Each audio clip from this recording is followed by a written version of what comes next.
আপনার বাসাটা তো দেখতে অনেক সুন্দর, অনেক টাকা ভাড়া দিতে হয় মনে না? সেটা তো দিতেই হয় ভাই। তো কত টাকা ভাড়া দেন এটা? 40,000 টাকা। সময় আছে, চলেন আপনার বাসায় একটা আড্ডা দিয়ে তারপরেই যাই। আরে যাইতে তো পারতাম, কিন্তু সমস্যা হচ্ছে আমার শাশুড়ি তো গ্রাম থেকে আসছে না, কিন্তু গ্রামের মানুষ, সেকেলে মানুষ, উনি বাইরের মানুষ একদম পছন্দ করে না। এই জন্য আজকে আপনাকে নিয়ে যেতে পারবো না।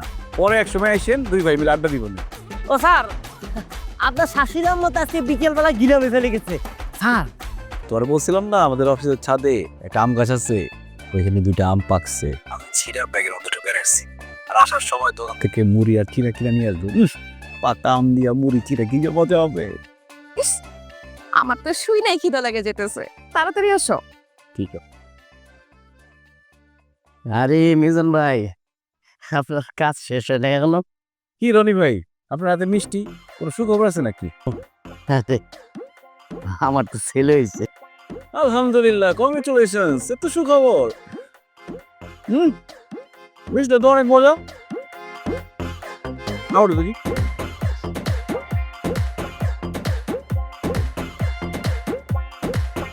তার মজা কোথায় কিনছেন?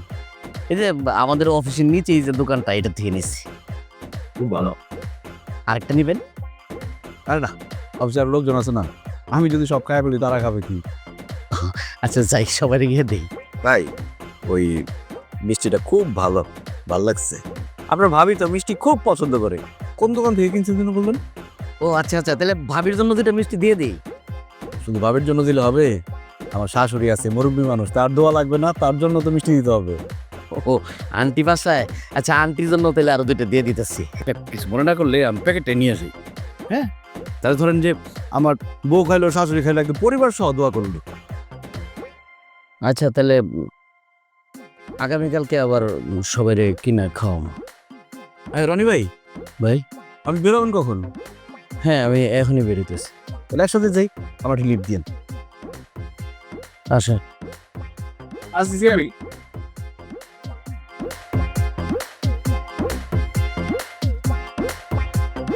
ভাই এখানে রাখেন, এখানে রাখেন, চলে আসছি। বাহ, আপনার বাসাটা তো দেখতে অনেক সুন্দর, অনেক টাকা ভাড়া দিতে হয় মনে না? সেটা তো দিতেই হয় ভাই। তো কত টাকা ভাড়া দেন এটা? 40,000 টাকা।